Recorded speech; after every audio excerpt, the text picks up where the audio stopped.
11 വർഷം മുൻപ് തമിഴ്നാട്ടിൽ നിന്നും കാണാതായ ധരണിക്കായി കേരളത്തിൽ അന്വേഷണം ഊർജിതം. നമസ്കാരം, കൊട്ടാരക്കര മീഡിയയിലേക്ക് സ്വാഗതം. 11 വർഷം മുൻപ് തമിഴ്നാട്ടിലെ കരുമത്താംപട്ടിയിൽ നിന്നും കാണാതായ യുവതിക്കായി കേരളത്തിൽ അന്വേഷണം ഊർജിതമാക്കി. കോയമ്പത്തൂരിലെ കരുമത്താംപട്ടിയിൽ നിന്നും കാണാതായ 38-കാരിയായ ധരണിയെ തേടി കേരളത്തിലെ വിവിധ ജില്ലകളിൽ അന്വേഷണം നടത്തുകയാണ് തമിഴ്നാട് പോലീസിന്റെ CBCID വിഭാഗം. ആലപ്പുഴ, പത്തനംതിട്ട, കോട്ടയം ജില്ലകളിൽ യുവതിയെ തേടിയ അന്വേഷണ സംഘം ഇപ്പോൾ കോഴിക്കോട്ടേക്കും അന്വേഷണം വ്യാപിപ്പിച്ചിരിക്കുകയാണ്. ധരണി കോഴിക്കോട് ജില്ലയിലെ രാമനാട്ടുകരയിലുണ്ടെന്ന സൂചനയിലാണ് അന്വേഷണം കോഴിക്കോടേക്കും വ്യാപിപ്പിച്ചിരിക്കുന്നത്. 2014 സെപ്റ്റംബർ 17-ാം തീയതിയാണ് കരുമത്താംപട്ടിയിലെ വീട്ടിൽ നിന്ന് യുവതിയെ കാണാതായത്.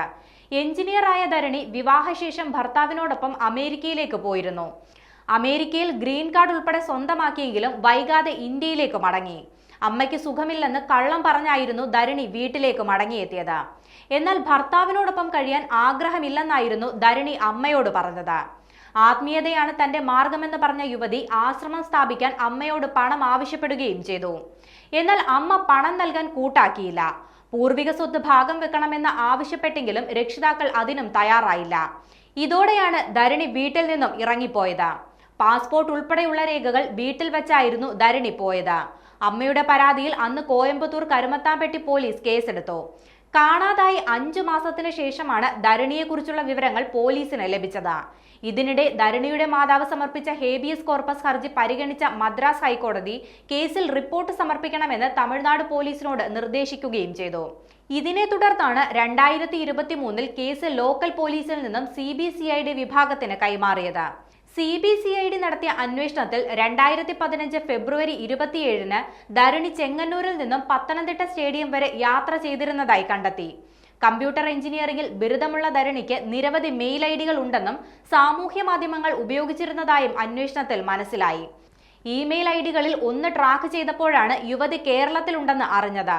ഇമെയിൽ ഐഡിയിൽ നിന്നും കേരളത്തിലെ നിരവധി വിദ്യാഭ്യാസ സ്ഥാപനങ്ങളിലേക്ക് ജോലിക്കായി അവർ അപേക്ഷിച്ചിരുന്നു.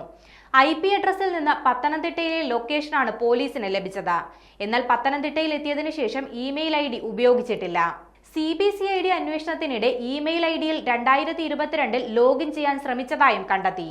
എന്നാൽ പാസ്വേഡ് കൃത്യമല്ലാത്തതിനാലും മെയിലിൽ രജിസ്റ്റർ ചെയ്ത മൊബൈൽ നമ്പർ ധരണിയുടെ കൈവശം ഇല്ലാത്തതിനാലും ലോഗിൻ ചെയ്യാൻ സാധിച്ചില്ല.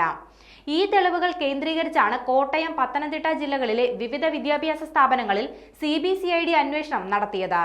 ധരണിയെ കോഴിക്കോടുള്ള രാമനാട്ടുകരയിൽ കണ്ടെന്ന സൂചന ലഭിച്ചതോടെയാണ് രാമനാട്ടുകര കേന്ദ്രീകരിച്ചും അന്വേഷണം നടത്തുന്നത്. ഒറ്റയ്ക്ക് യാത്ര ചെയ്യാൻ ഇഷ്ടപ്പെട്ടിരുന്നയാളാണ് ധരണി. ആരാധനാലയങ്ങൾ സന്ദർശിക്കുന്നതിലും യുവതി താല്പര്യം പ്രകടിപ്പിച്ചിരുന്നു. അതിനാൽ രാമനാട്ടുകരയിലെ പ്രശസ്തമായ ക്ഷേത്രത്തിന് സമീപം യുവതി ഉണ്ടെന്ന നിഗമനത്തിലാണ് അന്വേഷണ സംഘം. പ്രദേശത്തെ സ്കൂളുകളിലോ കോളേജുകളിലോ ട്യൂഷൻ സെന്ററുകളിലോ ധരണി ജോലി ചെയ്യാൻ സാധ്യതയുള്ളതായും അന്വേഷണ സംഘം കരുതുന്നുണ്ട്. യുവതിയെക്കുറിച്ച് കൂടുതൽ വിവരങ്ങൾ നൽകുന്ന ആളുകൾക്ക് പാരിതോഷികം നൽകുമെന്നും അന്വേഷണ ഉദ്യോഗസ്ഥർ വ്യക്തമാക്കി.